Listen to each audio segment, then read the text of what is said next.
நம் ஆண்டவராகிய இயேசு கிறிஸ்துவின் அருளும் கடவுளின் அன்பும் தூய ஆவியாரின் நட்புறவும் உங்கள் அனைவரோடும் இருப்பதாக.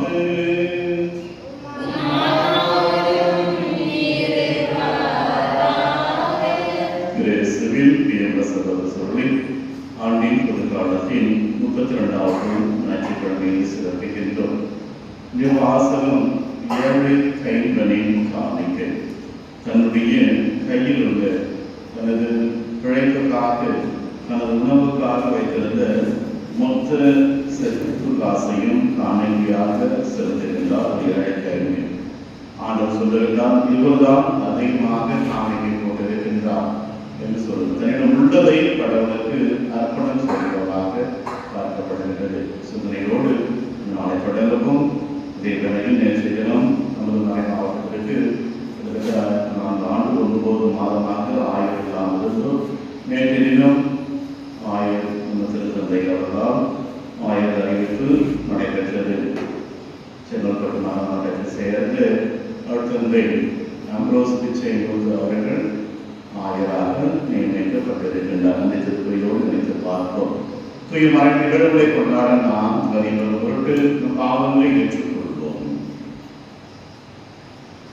எல்லாம் உடையிடமும் நான் பாவையை சொல்லுகிறேன். சிந்தனையாலும் சொல்லாலும் செயலாலும் கடமையில் கவலையாலும் பாவைகள் செய்தி என் நாமே என் பெரும்பாவமே. ஆகையால் எப்பொழுதும் கன்னியானும் வானத்துறையும் சகோதர சகோதரிகளையும் நம் ஆண்டவரிடம் எனக்காக வேண்டிக்கொள்ளும். எல்லாம் அந்த இறைவன் நம் மீது இரக்கம் வைத்து நம் பாவங்களை மன்னித்து நம் நிலைவாழ்வுக்கு அழைத்து செல்வாராக.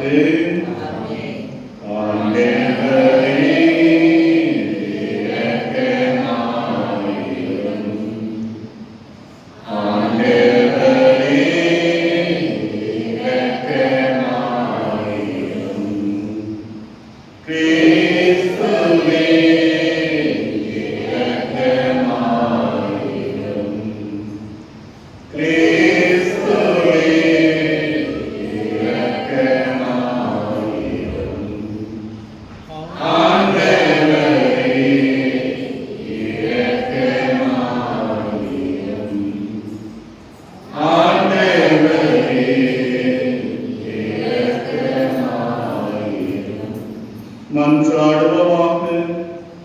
எல்லாம் உள்ள இறைவா, எங்களுக்கு எதிரானவற்றை எல்லாம் கனிவுடன் அகற்றியருளும்.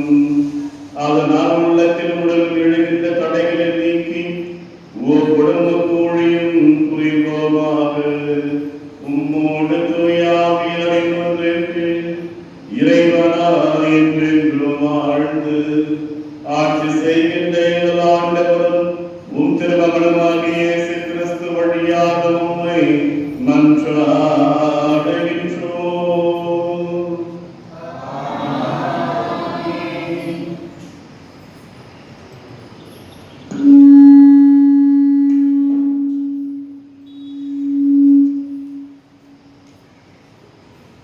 முதல் வாசகம்.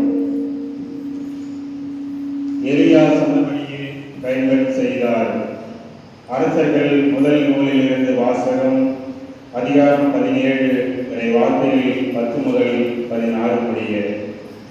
அந்நாள்களில் எலியா புறப்பட்டு சாரிபாத்துக்கு போனார். நகரின் நுழைவாயிலை வந்தடைந்த பொழுது அங்கே ஒரு கைம்பெண் சொல்லிகளை குறைத்துக் கொண்டிருந்தார். அவர் அவரை அழைத்து, ஒரு பாத்திரத்தில் எனக்கு குடிக்க கொஞ்சம் தண்ணீர் கொண்டு வா என்றார். அவர் அதை கொண்டு வர செல்கையில் அவரை கூப்பிட்டு, எனக்கு கொஞ்சம் அப்பமும் கையோடு கொண்டு வருவாயா என்றார். அவர், வாழும் கடவுளாகிய ஆண்டவர் மேல் ஆணை, என்னிடம் அப்பம் ஏதும் இல்லை. பானையில் கையளவு மாவும் களையத்தில் சிறிதளவு எண்ணெயுமே என்னிடம் உள்ளன. இதோ இப்பொழுது 2 சுள்ளிகளை பெருக்கிக் கொண்டு வீட்டிற்கு போய் அப்பம் சுட்டு நானும் என் மகனும் சாப்பிடுவோம், அதன்பின் சாகத்தான் வேண்டும் என்றார். எலியா அவரிடம், அஞ்ச வேண்டாம், போய் நீ சொன்னபடியே செய். ஆனால் முதலில் எனக்கு ஒரு சிறிய அப்பம் சுட்டு கொண்டு வா, பிறகு உனக்கும் உன் மகனுக்கும் சுட்டுக்கொள். இஸ்ரேலின் கடவுளாகிய ஆண்டவர் உரைப்பது இதுவே: நாட்டில் ஆண்டவர் மழை பெய்ய செய்யும் நாள் வரை பானையில் உள்ள மாவும் தீராது, தலையிட்டு உள்ள எண்ணெயும் குறையாது என்று சொன்னார். அவர் போய் எலியா சொன்னபடியே செய்தார். அவரும் அவருடைய மகனும் அவர் வீட்டாரும் பல நாள் சாப்பிட்டனர். எலியா வழியாக ஆண்டவர் உரைத்த வாக்குப்படி பானையில் இருந்த மாவு தீரவில்லை, தலையத்தில் இருந்த எண்ணெயும் குறையவில்லை. ஆண்டவரின் அருள்வாக்கு.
இரண்டாம் வாசகம். பாவங்களை போக்கும் பொழுது ஒரே முறை தம்மை தாமே பலியாக கொடுத்தார். எபிரேயருக்கு எழுதப்பட்ட திருமுழுக்கு வாசகம். அதிகாரம் 1, இறை வார்த்தை 24 முதல் 28 முடிய. சகோதர சகோதரிகளே, கிறிஸ்து மனிதரின் கையால் அமைக்கப்பட்டதும் உண்மையான தூயகத்திற்கு முன்னடையாளமாய் இருப்பதுமான இவ்வுலக தூயகத்திற்குள் நுழையாமல் விண்ணுலகிற்குள்ளேயே நுழைந்திருக்கிறார். அங்கே இப்போது நம் சார்பாக கடவுளின் திருமுன் நிற்கிறார். தலைமையில் விலங்குகளின் ரத்தத்துடன் ஆண்டுதோறும் தூயகத்திற்குள் செல்வார். அதற்கு மாறாக கிறிஸ்து தம்மையே ஒரே முறை வழியாக கொடுத்தார். அதை மீண்டும் மீண்டும் செய்யவில்லை. அவ்வாறு செய்திருப்பார் என்றால் உலகம் தோன்றிய காலம் தொட்டு அவர் மீண்டும் மீண்டும் துன்புறுத்திருக்க வேண்டும். அதற்கு மாறாக உலகம் முழுவதும் காலமான இப்போது தம்மையை பலியாக கொடுத்து பாவங்களை போக்குவதற்காக ஒரே முறை உலகிற்கு வெளிப்படுத்தப்பட்டுள்ளார். மனிதர் ஒரே முறை சாவுக்கு உட்படுத்துகின்றனர், பின்னர் இறுதி தீர்ப்பு வருகிறது. இதுவே அவர்களுக்கென உள்ள நியதி. அவ்வாறே கிறிஸ்துவும் பலரின் பாவங்களை போக்கும் பொருட்டு ஒரே முறை தம்மை தாமே பலியாக கொடுத்தார். அவர் மீண்டும் ஒரு முறை தோன்றுவார், ஆனால் பாவத்தின் பொருட்டு அல்ல, தமக்காக காத்திருப்பதற்காக மீட்பு அருளும் பொருட்டை தோன்றுவார். ஆண்டவரின் அருள்வாக்கு.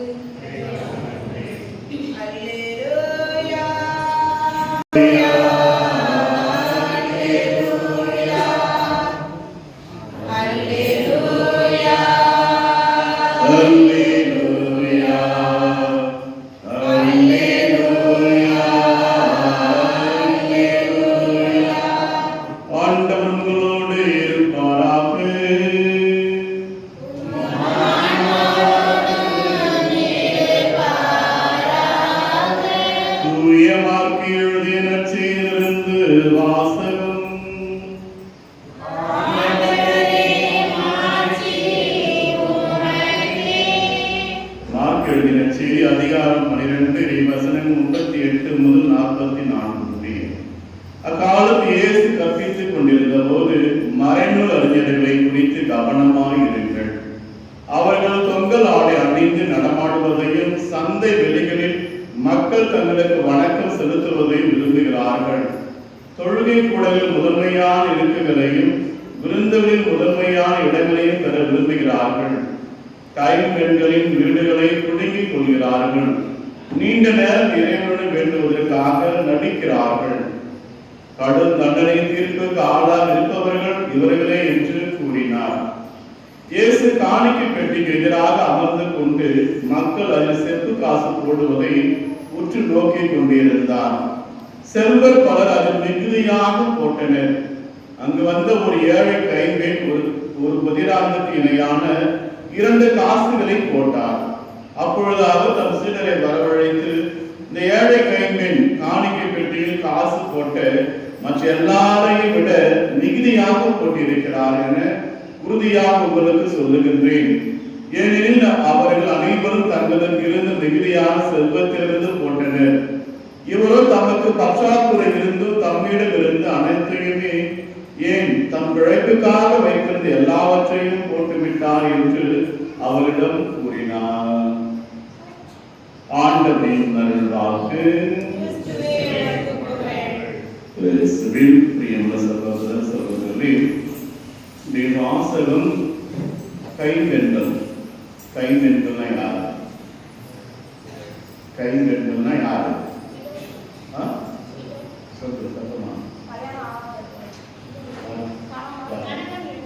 கணவனை இறந்தவர்கள் தான் கைம்பெண்கள், அதாவது விதவை. அவர்கள் தான் கைம்பெண்கள். முதல் வாசகத்துல எலியா புறப்பட்டு சாரிபாத்து என்ற ஒரு ஊருக்கு போறார். போகும்போது என்ன நடக்குது? அவருக்கு உணவு பசிக்குது. சாரிபாத்து ஒரு வீட்டுக்கு நகரத்துக்கு போறாரு. அவர் பசி தாங்க முடியல. யாராவது சாப்பாடு கொடுப்பாங்களா அப்படின்னு ஏற்கணும். அப்ப என்ன பண்றாரு? அப்ப ஊர் என்ட்ரன்ஸ் போன உடனே ஒரு கைம்பெண் விறகு கட்டையில சுள்ளி விறகுல பொறுக்கி நிற்கிறாங்க. அந்த அம்மா கிட்ட, அம்மா எனக்கு பாத்திரத்துக்கு குடிக்க தண்ணி கொஞ்சம் கொண்டு வா அப்படின்னு. நம்ம வீட்டுல போன உடனே அப்படியே இது கொஞ்சம் அப்பம் சுட்டு கொஞ்சம் பசிக்குது அப்படின்ற. அப்ப என்ன பண்ணுது அந்த அம்மா? யாருன்னு தெரியல, ஆனா என் வீட்டுல சுத்தமா கிடையாது. கொஞ்சோண்டு சட்டியில என்ன இருக்குது? மாவும் கொஞ்சோண்டு எண்ணெய் தான் இருக்குது.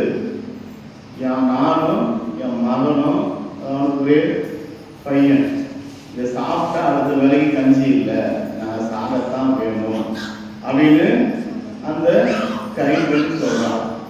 இல்லை நீ இப்போ சுட்டுன்னு வா, பசிக்குதுன்றார். ஆனால் வரம் தர என்ன வரம்? அது செஞ்ச பிறகு கடவுளும் எலியா இறைமாக்கினரும் அந்த சட்டியில அவன் சாப்பிட்ற வரைக்கும் மாவும் குறையில, எண்ணெய் பாட்டில்ல எண்ணெயும் குறையில. அது ஆண்டவர், அதாவது தன்னிடம் உள்ளதை முழுமையாக கையளித்தார். இறைவனுக்கு தன்னிடம் உள்ளதை முழுமையாக கடவுளுக்கு கொடுக்கணும் என்பதை முதல் வாசம் சுட்டி காட்டுது. தன்னிடம் உள்ளதை எல்லாமே காணிக்கணும். என்ன பண்றோம்? ஏதோ மீதி நிச்சயமாட்டா காணிக்க செலுத்தலாம். அதே ஒத்தமையில நற்செய்தி வாசகத்திலும் இங்கேயும் யார் வருது? ஒரு ஏழை கைம்பெண் கோயில் உட்காந்துக்கிறாரு. யார் என்னன்னா காணிக்க போறான்னு பார்த்துக்கிறாரு. ஆனா ஒரு ஏழை கைம்பெண் விதவை, கணவனால் கைவிடப்பட்ட ஒரு விதவை 2 செப்பு காசு, ஒரு முதலாந்தத்துக்கு இணையான 2 காசுகளை போட்டார். 2 நாலாம் வச்சுக்க, விளக்கத்தை 2 ரூபா, ஒரு 2 ரூபா மட்டும் இருக்குது, அது மட்டும் போட்டார். அப்ப என்ன சொல்றாரு ஆண்டவர் இயேசு? மற்ற எல்லாரையும் விட எல்லாம் நிறைய போட்டாங்க, ஆனா இந்த ஏழை கைம்பெண் தான் அதிகமா போட்டார். அப்படின்னா தன்னுடைய உள்ளதை அடுத்து பிழைப்புக்கு உணவுக்கு காசு இல்லை, அதை முழுமையாக கடவுளுக்கு காணிக்கும். இதெல்லாம் நாம் என்ன கற்றுக்கிறோம்? இப்போ நம்ம நமக்கு மிஞ்சினதுதான் தானம் தர்மம் பண்றோம் அப்படின்றோம். அப்படி கிடையாது.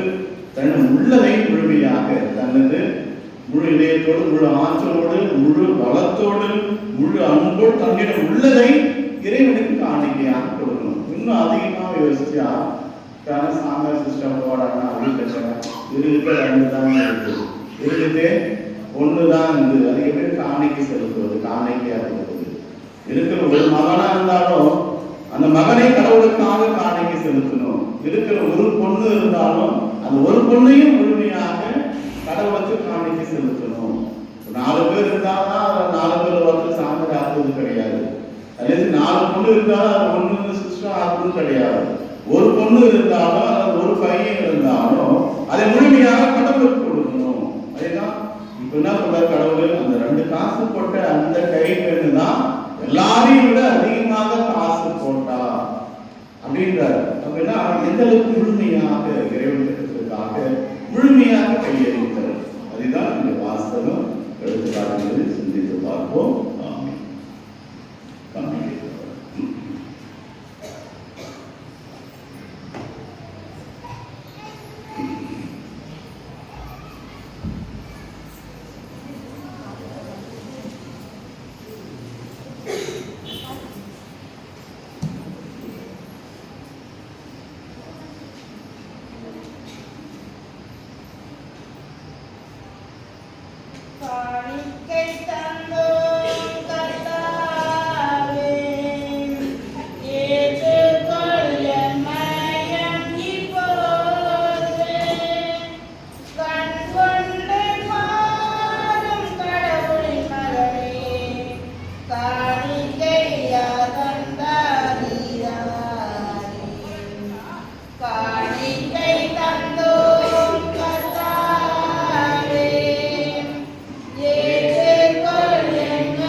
ஆண்டவரே தூயவர், தூய்மை அனைத்திற்கும் ஊற்று.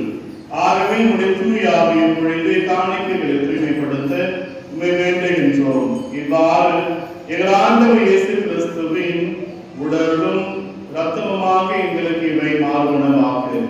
அவர் பாடுபட உடல் கண்டிந்து தம்மை கையளித்த போது அப்பத்தை எடுத்து நன்றி செலுத்தி அதை பிட்டு தம் சீடருக்கு அளித்து அவர் கூறியதாவது: அனைவரும் இதிலிருந்து பெற்று உண்ணுங்கள், ஏனெனில் இது உங்களுக்காக கையளிக்கப்படும் என் உடல்.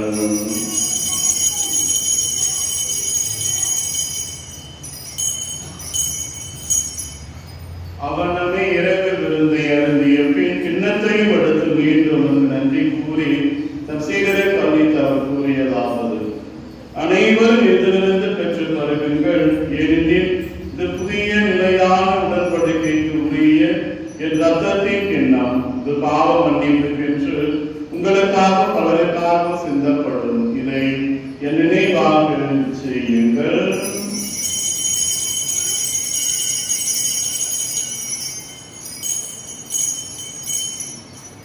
நம்பிக்கையின் மறையின் பொருள்: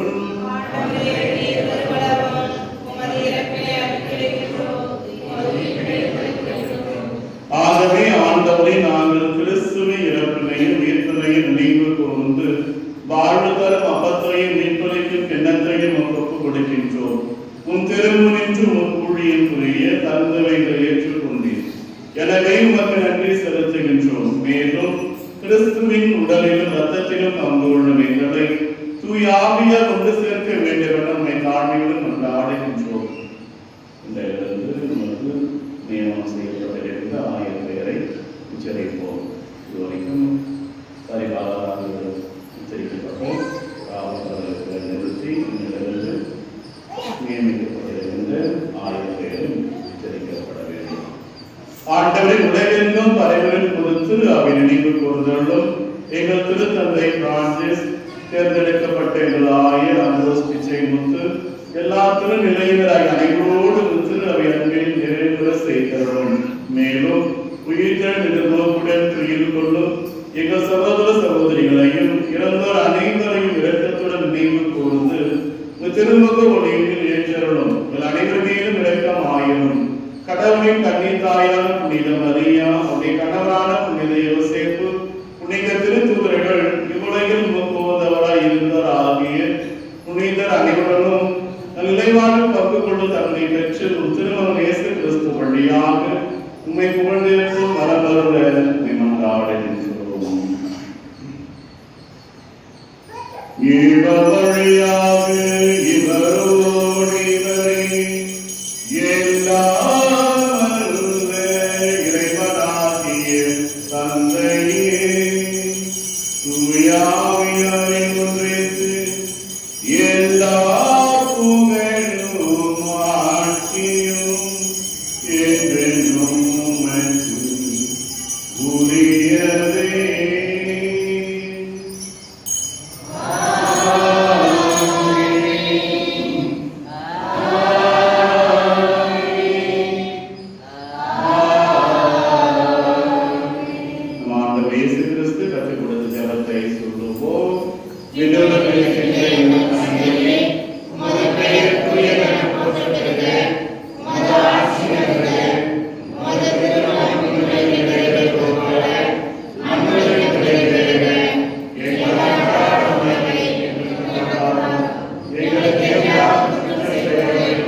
திரு ஆவி நம்பிக்கையை கண்ணோக்கி உமது திருவுளத்திற்கு ஏற்பதற்கு அமைதியை ஒற்றுமையும் அளித்தருள்வீராக. என்றென்று வாழ்ந்து ஆட்சி செய்கின்றவர் நீரே. ஆண்டவருடைய அமைதி உங்களோடு என்று இருப்பதாக. ஒருவருக்கொருவர் அமைதியை பகிர்ந்து கொள்வோம். உலகின் பாவங்களை போக்கும் இறைவனின் செம்மறியாயிடம், உலகின் பாவங்களை போக்கும் இறைவனின் செம்மறியே, எங்கள் மேல் இரக்கமாயிரம். உலகின் பாவங்களை போக்கும் இறைவனின் செம்மறியே, எங்களுக்கு அமைதி அளித்தருளும்.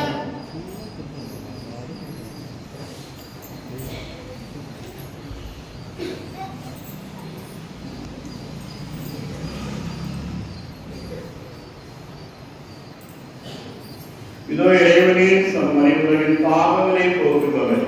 செம்மறி விருந்திற்கு அழைக்க பெற்றோர் பேரு பெற்றோம். ஆண்டவரே, தேவனென்ற நான் தகுதியற்றவர். ஆனால் ஒரு வார்த்தை மட்டும் சொல்லிடலாம், எனது ஆன்மா நலமடையும்.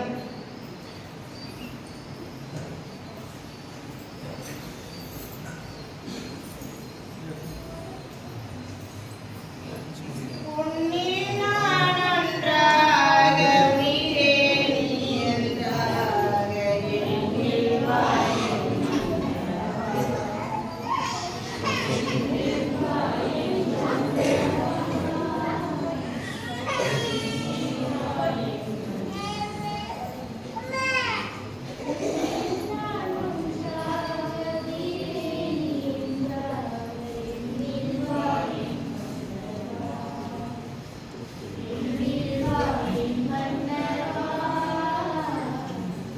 என்னில் வாயின் மன்னவா, நினைவாக சொல்லாக செயலாக எனில் வாழும் துணையாளர் நீ அல்லவா. நினைவாக சொல்லாக செயலாக எனில் வாழும் துணையாளர் நீ அல்லவா.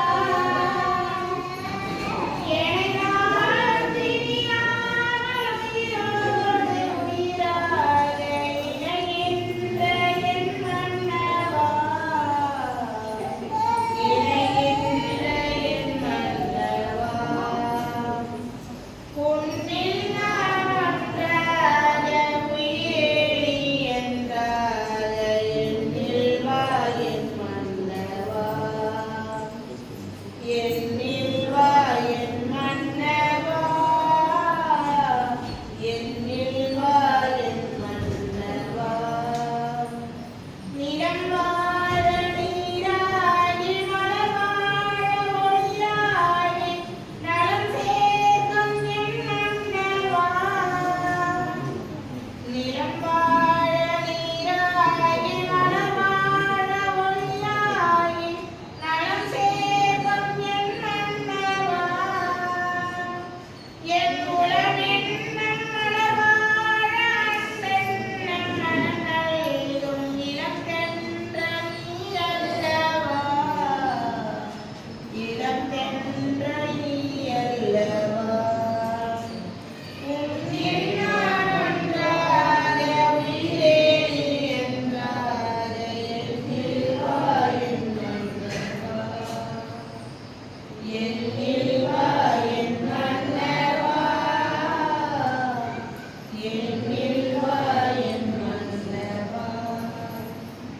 மாதம் திருந்தருளத்தாக அர்ப்பணிக்கப்பட்ட மாதமாக இருப்பதால் வருகின்ற 24ஆம் தேதி ஞாயிற்றுக்கிழமை ஞாயிற்றுக்கிழமை அடுத்த ஞாயிறு இறந்த வீடுகளில் இருக்கின்ற இறந்தவர்கள் புகைப்படங்கள் எடுத்திருக்கும். மன்றாடுவமாக. எல்லாம் உள்ள இறைவா, உமது புனித கொடையால் ஊட்ட பெற்ற நாங்கள் கனிவுண்மை மன்றாடி நன்றி கூறுகின்றோம். இவ்வாறு ஆவியாரின் பொழிவால் நாங்கள் பின்னை ஆற்றல் பெற்று உண்மையான அருள் நிலைத்து நிற்க செய்வீராக. எங்கள் ஆண்டவராகிய இயேசு கிறிஸ்து வழியாக உம்மை மன்றாடுகின்றோம்.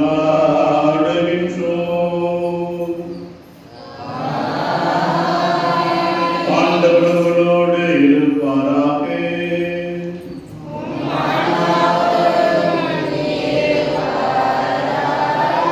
எல்லாம் வல்ல இறைவன் தந்தை மகன் தூயாவியார்களை ஆசீர்வதிப்பாராக.